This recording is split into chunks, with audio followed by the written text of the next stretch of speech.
نگاه رنگمون رنگ خالصی نبود دیگه، اینجوری شد که نتونستیم یه بنفشی ازش در بیاریم. شوری حالا بادمجونی زرشکی داد. حالا ببینیم چطور میشه. آدم میشه آدم نمیشه.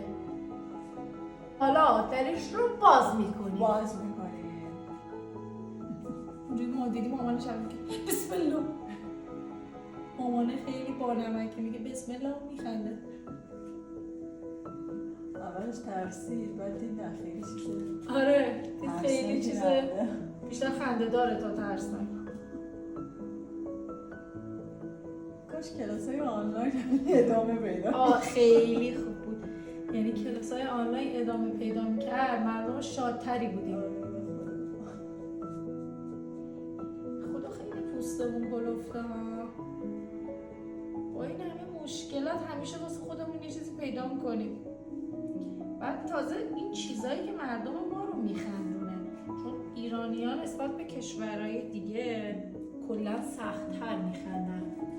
مثلا شما فیلم‌های کمدی مثلا امریکایی رو نگاه کن، اصلا خنده‌دار نیست، انقدر به شوخی‌های چرت و بی‌مزه‌ای خودشون میخندن. با یکی از دلایلی که من فرنس رو نمیتونستم تحمل کنم این بود که همینجور صدا خنده هست ضبط شده. آره میگم آخه به چی میخندن اینو هی پلی میکنن، اصلا نمیتونستم تحمل کنم. آره اونا واقعا به راحت تر. مثلا شما مستر بین رو ببین، مثلا جزء یکی از چیزاییه که واقعا براشون چیز خنده داریه، ولی ما میبینیم برامون با نمکه.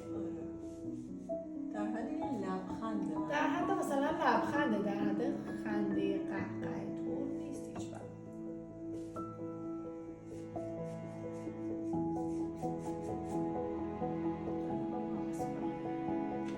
رنگم هم سفیده.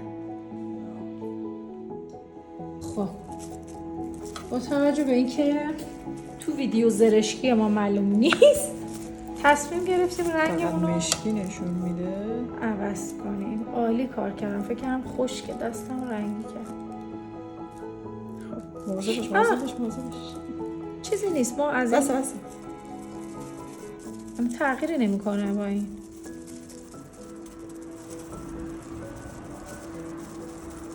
هیچ فرقی نکرد دوستان عزیز. حالا دوباره درش رو باز میکنیم. چه مقاومتی داره رنگه. نه الان بزنی قطعا 2 پرده 3 پرده با اون چیز فاصله داره. میخوای تست بگیری؟ من ببینم. وایسا. نه والا تو ویدیو همونه، قرآن که همونه. واقعا عالی کار کردیم با این رنگ درست کردنمون. اینجا خوبه ها. خوبه. اونجا که میره خیلی تیره است. تو ویدیو این همه زحمت کشیم رنگ خوشگل درست کردیم.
حالا واقعا درش رو باز میکنیم.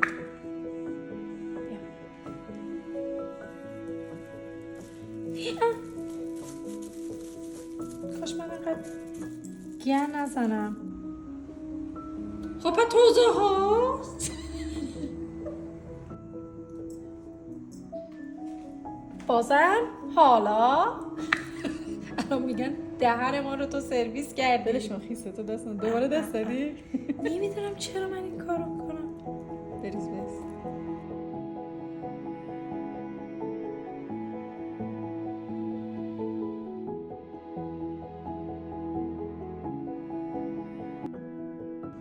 باید زودتر به فکر میبودی خانمم. خصیصی نداره. از کلمه خانومم متنفرم.